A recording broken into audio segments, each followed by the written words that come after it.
एक होर घर अपने को सेल वास्ते आया जी। 18.5 फुट का फ्रंट है जी, 46 फुट की डेप्थ है अप्रोक्सीमेट।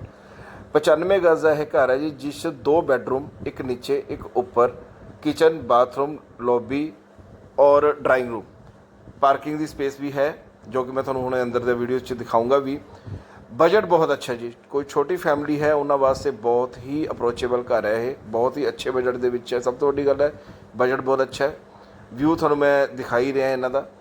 और ਜਿਹੜੇ भी इसनों लेना चाह रहे हैं उपर लिखे हुए नंबर से सानू कॉन्टैक्ट करो या व्हाट्सअप करो, आप बाकी दी गल्लां फिर कर सकते हैं। ठीक है जी, चलो मिलते हैं।